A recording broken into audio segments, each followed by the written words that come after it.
ஆனந்தாவின் அன்றாட அருளுரை காணொளி வழியாக மீண்டும் உங்களை சந்திப்பதிலே மிகவும் மகிழ்ச்சி அடைகிறேன். இறை வார்த்தைக்கு செவிமடுப்போம். தோபித்து நூலிலிருந்து வாசகம். அதிகாரம் 5. தோபித்து அவரிடம், கவலை வேண்டாம், நம் மகன் நலமே சென்று திரும்புவான். அவன் நலமுடன் உன்னிடம் திரும்பும் நாளை நீ காண்பாய். எனவே கவலை வேண்டாம். அன்பே, அவர்களை பற்றி அச்சம் கொள்ள வேண்டாம். நல்ல தூதர் ஒருவர் அவனுடன் சென்று பயணத்தை வெற்றியாய் முடித்து நலமே திரும்ப அழைத்து வருவார் என்றார். ஆண்டவரின் அருள்வாக்கு. இறைவா, உமக்கு நன்றி. வாசிக்கப்பட்ட இறை வார்த்தையை உள்ளத்தில் இருத்தி இப்பாடல் வழியாக உணர்வோமா? விண்ணுலக நவவிலாச தூதர்களின் தலைவரே, தூய மிக்கேலே, விண்ணக தேவ சிம்மாசனத்தின் அருகே நிற்க பேறு பெற்றவரே, துன்புறுவோரின் துயர் நீக்குபவரே, சாத்தானையும் அதன் தந்திரங்களையும் முறியடிப்பவரே, துன்பம் நோய் வறுமை மாயை இவற்றால் சிக்கித் தவிக்கும் எங்களை இத்தீமைகளிலிருந்து விடுவித்து தேவ பலத்தால் காப்பீராக.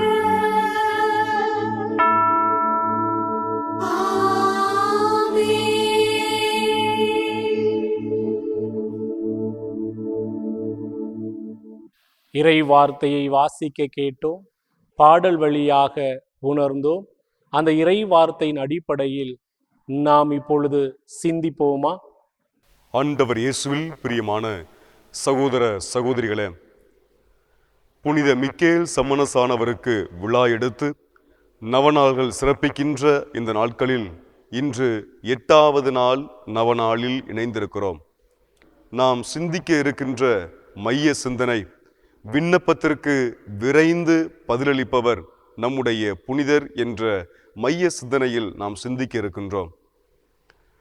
கிபி 404ஆம் ஆண்டு சிபான்ட்ரோ என்கிற பகுதியில் வாழுகின்ற மக்களுக்கு மிகப்பெரிய ஒரு அச்சமூட்டுகின்ற ஒரு செய்தியானது அவர்களுக்கு எட்டுகிறது.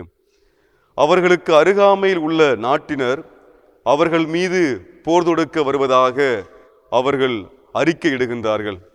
அந்த போரையும் துவங்கி அம்மக்களை சிறைபிடிப்பதாக அவர்கள் முழக்கமிடுகிறார்கள். இதை கேட்ட சிபான்ட்ரோ மக்களுக்கு மிகவும் அச்சம் ஆட்கொள்கிறது. என்ன செய்வது என்று யோசிக்கும் பொழுது பக்தியான தங்கள் ஆயரை அணுகி நமக்காக ஜெபிக்க சொல்லலாம் என்று சொல்லி அவர்கள் ஆயர் அவர்களை அணுகுகிறார்கள். அவர்களை சந்தித்து, நாங்கள் மிகப்பெரிய துன்பத்தில் இருக்கிறோம், எதிர் நாட்டினர் எங்கள் மீது போர் தொடுத்து எங்களை சிறைபிடித்து அழிக்கிறார்கள், எனவே எங்களுக்காக நீங்கள் புனித மிக்கேலிடம் மன்றாடுங்கள் என்று சொல்லி அவர்கள் கேட்டுக்கொள்கிறார்கள். அதன்படி ஆயர் அவர்களும் தம் மக்களுக்காக ஜெபிக்கிறார்கள். ஜெபித்த அந்த இரவில் அன்புக்குரியவர்களே, மிக்கேல் சம்மனசானவர் ஆயருக்கு இரவில் கனவில் காட்சி கொடுத்து, நாளை போர் துவங்கும் பொழுது அனைத்து எதிர் வீரர்களும் புறமிதுகிட்டு ஓடுவார்கள் என்று சொல்லி அவருக்கு செய்தியை வெளிப்படுத்துகிறார். அதன்படி அடுத்த நாள் போரானது ஆரம்பமாகிறது. மிகப்பெரிய புயல் ஆட்கொள்கிறது. இடியும் மின்னலும் அங்கே மிகப்பெரிய அதிர்வை ஏற்படுத்துகிறது. எந்த படைவீரர்கள் சிபான்ட்ரோ மக்களை தாக்க வந்தார்களோ அவர்கள் புறமுதுகிட்டு ஓடுகிறார்கள். மிக்கேல் சம்மனசானவர் அவர்களுக்கு பாதுகாப்பாக நின்று சிபான்ட்ரோ மக்களை முழுமையாக காக்கின்றார். இந்த செய்தியிலிருந்து நாம் அறிந்து கொள்ள வேண்டிய முக்கியமான காரியம், எப்பொழுது நாம் நம்பிக்கையோடு செபிக்கிறோமோ, நம்முடைய எல்லா சூழ்நிலையிலும் ஆண்டவரை நாடி வருகிறோமோ, அப்பொழுது அதற்கான பதிலை கொடுப்பவராக ஆண்டவர் இருக்கின்றார். ஆண்டவர் புனித மிக்கேல் சம்மனசானவர் வழியாக சிபான்ட்ரோ மக்களை பாதுகாத்தார். காரணம், அம்மக்கள் முழு நம்பிக்கையோடு தங்களுடைய விண்ணப்பங்களை புனித மிக்கேல் சம்மனசானவரிடம் அர்ப்பணித்து செபித்தார்கள். அன்பானவர்களே, இந்த செங்குடி மண்ணில் புனித மிக்கேல் சம்மனசானவர் வீட்டிலிருந்து இங்கே வருகின்ற ஏராளமான மக்கள், சமயங்கள் கடந்து எத்தனையோ மக்கள் இங்கே வருகிறார்கள், செபிக்கிறார்கள், ஏராளமான புதுமைகளை பெற்றுக்கொள்கிறார்கள். நன்றி உணர்வோடு மக்கள் மீண்டுமாக வந்து நன்றி சொல்ல இங்கே வருகிறார்கள். காரணம், அவர்களுடைய நம்பிக்கை நிறைந்த விண்ணப்பங்களுக்கு மிக்கேல் சம்மனசானவர் இங்கே பதில் கொடுக்கிறார். அவர் ஆண்டவரை தனது பக்கமாக கொண்டு எல்லா காரியங்களையும் செயல்படுவதால் புனித மிக்கேல் சம்மனசானவரை ஆண்டவர் உயர்த்தியிருக்கிறார். புனித மிக்கேல் சம்மனசானவர் இங்கு வந்து போகிற எல்லா மக்களையும் உயர்த்துகிறார். எனவே நமது விண்ணப்பங்களை புனித மிக்கேல் சம்மனசானவரிடம் அர்ப்பணிப்போம். நம்முடைய எல்லா ஜெபங்களையும் அவரிடம் வைப்போம். விரைந்து சென்று நமக்காக அவர் விண்ணக தந்தையிடம் பரிந்து பேசி எல்லா காரியங்களையும் பெற்றுக் கொடுப்பார் என்ற நம்பிக்கையை நாம் நம் மனதிலே வளர்ப்போம். மிக்கேல் அதிதூதரிடம் வேண்டிக் கொண்டு பெற்ற பலன்களின் வழியாக அவருக்கு நன்றி செலுத்தும் விதமாக பகிரப்பட்ட சாட்சிகளை காண தயாராகுவோமா? மரியே வாழ்க, இயேசுவுக்கே புகழ். நான் பிறந்தது செங்குடி, கல்யாணம் பண்ணது திருவரங்கம், இருக்கிறது சென்னையில் இருக்கோம். என்னுடைய பெயர் செலின் கலையரசி, கூப்பிடுறது போர்ஷியான்னு கூப்பிடுவாங்க. நான் ரொம்ப நாளாகவே நான் இங்கே பிறந்ததுலேருந்தே மிக்கேல் சம்மனசிட்ட ரொம்ப நம்பிக்கையாக வேண்டதெல்லாம் கிடைக்கிது. ஆனால் போன வருடம் ஃபாதர் சொன்னாங்க, இந்த மாதிரி கொடியேற்றும் போது நீங்கள் நேர்ச்சி கொடி வாங்கி கட்டுங்க, நீங்கள் நினச்சதெல்லாம் நடைபெறும் அப்படின்னு சொன்னாங்க. அது மாதிரியே நான் போன வருடம் கொடி வாங்கி கட்டுனேன். இந்த மாதிரி என் பையனுக்கு கம்பெனியில் ஒரு நல்ல சம்பளத்தோட வேலை கிடைக்கணும், பெரிய கம்பெனியில் நல்லா வேலை கிடைக்கணும், நல்ல சம்பளம் கிடைக்கணும் அப்படின்னு சொல்லிட்டு மிக்கேலையாட்ட நம்பிக்கையோடு நான் வேண்டிட்டு இந்த நேர்ச்சி கொடியை கட்டிட்டு போனேன். இப்போ அதுவும் இந்த செப்டம்பர் 2ஆம் தேதி எனக்கு என் மகனுக்கு பெரிய கம்பெனியில் நல்ல சம்பளத்தோட வேலை கிடச்சிருக்கு. அதற்கு மிக்கேலையாவுக்கு நன்றி. அதனாலே நான் இப்போ சென்னையிலேருந்து கிளம்பி நாளைக்கு நன்றியறிதல் கொடி வாங்கி கட்டணும்னு வந்திருக்கேன்.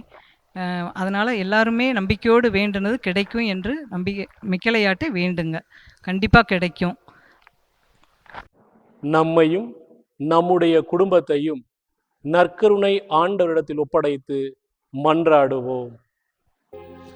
தாய் போல தேற்றிடும் இயேசுவே, நல்ல தந்தை போல் சுமக்கும் இயேசுவே, தாய் போல் தேற்றிடும் இயேசுவே, நல்ல தந்தை போல் சுமக்கும் இயேசுவே, என்னோடு இருந்திடும் இயேசுவே, என் அருகினில் இருந்திடும் இயேசுவே, நண்பனாய் உதவிடும் இயேசுவே, நல்ல தோழனாய் துணை வரும் இயேசுவே, நண்பனாய் உதவிடும் இயேசுவே, நல்ல தோழனாய் துணை வரும்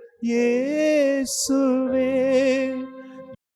புனித மிக்கேல் முதன்மை தூதரை நோக்கி ஜெபம்.